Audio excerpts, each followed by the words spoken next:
Hustleburg.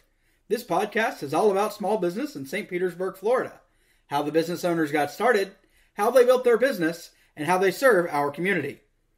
I'm Brett Bittner, and I'm the host of Hustleburg, and I started Beyond Your Side Hustle, a marketing firm where we help budding entrepreneurs go beyond their side hustles and ditch their 9-to-5s. As the founder of a small business here in St. Pete myself, I love meeting and talking with fellow small business owners. Lucky for you, I also like to record those conversations for you to listen to. If you find anything of value in this episode, I encourage you to subscribe to the podcast, because there are probably more nuggets in other episodes, both past and upcoming. It would also be great if you rate and review the episode to let us know what you got out of the conversation. If you have a question about marketing, building your brand, or operating your small business that you'd like to have answered on a Q&A episode, please visit beyondyoursidehustle.com/podcast question to submit it. Welcome back to the Hustleburg podcast. This is episode number 8. That means it is a Q&A episode. Really enjoyed last week's interview with Peter Yeager from Tread Connection Tampa Bay, and look forward to answering your questions in this episode. Before we dive into the questions, I just want to take a moment to thank everybody who has been listening to the show, anybody who has submitted a question. This really wouldn't be possible if it weren't for you, and I want to thank you for all the feedback that I have received as well. If it weren't for the questions that we were getting, if it weren't for the people listening, this wouldn't even be possible. So I want to thank you guys so much for that. And I want to remind you that if you do have a question that you'd like to hear answered on the show during a Q&A episode, please do visit us at beyondyoursidehustle.com/podcast question. Jumping right in, I'm going to jump to the first question that we have. How do you go beyond just an idea, and how do you determine how viable your idea is in a particular market?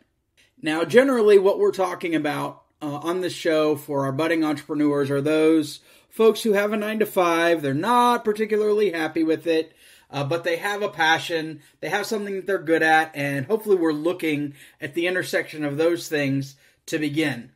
Then we've got to figure out viability. So first of all, going beyond just an idea of going into business, well, we need to find that intersection of something that you're passionate about and something that you are good at. That's the very beginning starting point. And as we're talking to budding entrepreneurs, my suggestion is let's start this as a side hustle. Let's test the viability. We're not going to jump in to the lake with both feet. We're going to put our toe in the water. We're going to see how things are. We're going to test whether our idea is viable from a business perspective, whether there is a market for what it is that we are good at, that we are passionate about. And it may be that this is going to be our test run while we still have the safety of that 9-to-5 job. So that's my suggestion. When you actually just need to do it. You need to go out. Just having an idea is great, but the execution is where you're actually going to see results, and it's where you're actually going to be able to see if that idea is viable. So it's all about doing it. So we're going to be stepping into the market. Like I said, we're putting our toe in. We're not ready to jump in. We need to make sure that this is something that the market can support. We need to make sure that we're able to identify our audience. So now that we know where we are with what we're good at and what we're passionate about, we've got to see if there's an audience for that. So we need to kind of reverse engineer who is our ideal customer, who is our ideal client, who is it that's going to be using the service or good that we are offering the market. We're going to need to see who those people are. We're going to need to identify them, and we're going to need to reach out to them. Again, we're starting small because we want to make sure that we're closer to the dock before we jump out. We don't want to get wet. So we're taking very small steps at the very beginning as we just kind of test things out. This is a great time to be testing out strategies. This is a great time to be testing out pricing. This is a great time to be testing out viability, because you still have the stability of your 9-to-5. Now, when it comes to viability, well, this is pretty easy. Are there people that are out there that want what it is that you do, what it is that you create, what it is that you put into the market? and you're going to be able to see if there is an audience. The viability of that audience for what you do in the market is going to be based around whether you can make a comfortable living when you leave the 9 to 5, if you are able to keep your lifestyle the same or maybe step it down a little bit as you really work toward your dream, you're going to have to make sure that you're going to be able to put in about the same amount of work, maybe a little bit more as you do with the side hustle and the 9 to 5. Live in the way, we're not talking living in a refrigerator box under an overpass. We're talking about same standard of living that you currently are, but we're going to be able to see that if what you do is able to generate that much profit, then you have something that is viable. You're not going to want to jump into something where you cannot replicate it, where you're not going to be able to see where there's no growth, where there's an audience that isn't going to receive what it is you do well, if they're not going to pay what it's going to take for you to be able to step out of that job, step out of that 9 to 5. So those are the two big things when it comes to a business idea and viability is let's start at the intersection of what we're good at and what we're passionate about. Then we need to find that audience and see if it's viable in the market by seeing if you're able to support yourself, you're able to support your family with what you would be able to charge in that market for that good, for that service, whatever it is you do, whatever it is you create. I would say the most important thing for both of those questions is it cannot just be an idea. This is something that you actually have to do. You actually have to go out. You have to create. This next question for episode 8 is one that dovetails quite nicely to the question about going beyond just an idea, creating, and viability. And that is, where do you start when creating strategy? First, we're going to talk a little bit about business and overall, and then specifically about marketing. Now, what we're talking about here are some benefits of business planning. The benefits of these plans, not necessarily a business plan per se, but just business planning in general, is this is going to force you to scrutinize and critically evaluate a lot of aspects of what it is that you're wanting to do, which will give you a very holistic understanding of multiple facets of the venture that you're about to embark on. And those are some pretty important things to have in mind, because before now, we have generally been in the safety of that 9 to 5. We are venturing out into entrepreneur land. So we're going to want to be able to quantify some objectives or benchmarks and some of the assumptions that we've made when we've still been in the idea stage, before we're in the create stage, because we're going to want to create a map for ourselves and for other internal stakeholders to kind of let us know where we're going, and so that we are able to see that vision, and then this later becomes a communication tool to external stakeholders. The way that we've talked about business in general is a way that very much lends itself well to bootstrapping. And it's not like we're talking about having a giant fundraising round or anything like that. We're starting much smaller than that as side hustlers and beyond. We're taking a look at what it is we can bring to market ourselves as we get away from the 9 to 5 that just doesn't do it for us anymore in that area that we are passionate about. So if you aren't ready to write out a full business plan, a pitch deck, or anything like that, let's take a look at something that might be a little bit easier to kind of provide a map for yourself when it comes to business strategy. So the first thing that I'm going to say is figure out your vision. What is the world that you're going to create with what it is you do, what it is you create, what it is you make? Having that out there is akin to the interview episodes that I do where I begin with the why. We've talked a lot about starting with why. So having that vision is going to be able to help you kind of lay the foundation for what it is that this is doing, what it is that you're embarking on, because you need to focus on that vision and build a strategy around that and be able to adapt that strategy to fit your needs as they shift over time. And you're going to need to figure out some goals that support that strategy. You're going to need to figure out some target markets and customers so you know who it is that you're selling to. We've talked in the past about the idea of the smallest viable audience. That is something that Seth Godin talks about a lot. We talked about the Seth Godin episode, or the Seth Godin podcast, in the second episode. We also have it featured at beyondyoursidehustle.com/top podcasts, where we are figuring out who our target market is, starting small and building outward. If you make something for everybody, it's going to be pretty average. You need to figure out exactly who it is that you're targeting what you do toward, so that you're able to serve them and have them do a lot of the work to grow beyond that initial subset of people that you initially make for. You need to figure out your solutions. What is it that you're offering, and what does this solve, and how is this going to change over time? You're also going to want to take a look at some risks and barriers that may prevent you from delivering the good or service that you're bringing to the world. And you need to take a look at how you're going to measure success. So from a strategic planning perspective, that's definitely where I would start. You're also going to need to take a look at sales strategy, looking at how you're going to promote and sell. Marketing is a huge part of the sales strategy.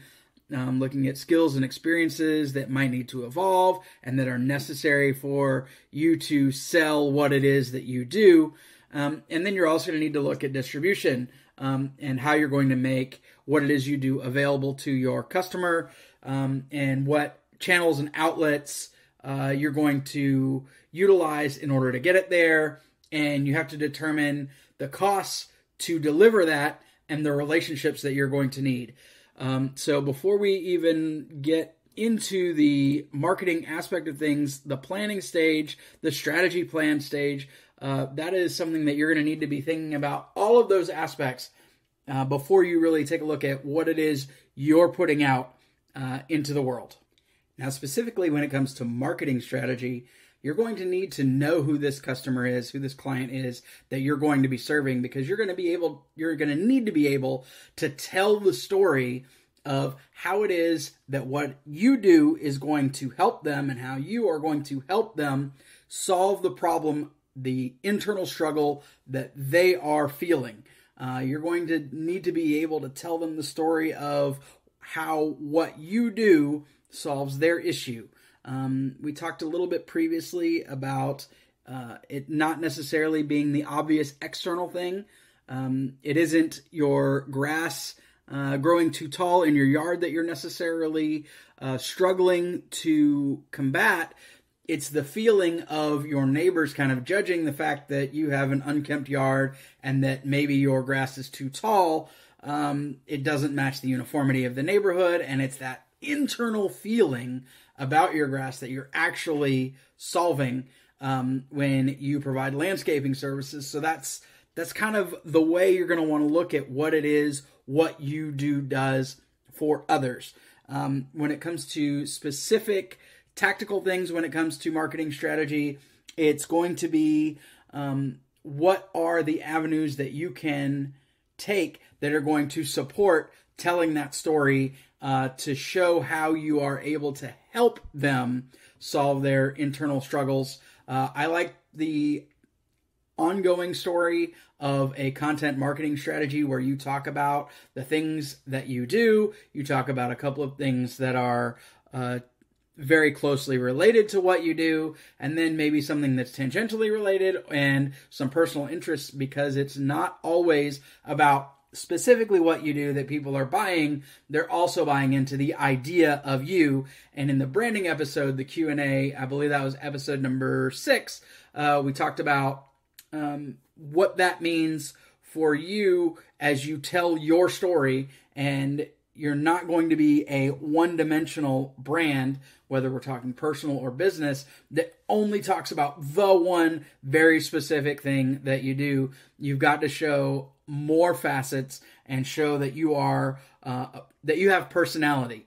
As an individual, it is showing that you are a person. As it is a business, you've got to show that you're not just a cardboard cutout that says things. You actually are a full and developed person. So when it comes to marketing strategy, you're going to want to make sure that you're analyzing the whole personality of what it is that you do as you tell the story of how you're going to help your customers, your clients, solve their internal struggles. Because I respect your time, I'm going to take the last question here and really go at it very quickly. The last question that I have is, how much content is too much content when you're looking at putting something out in the digital space? No one is running out of server space.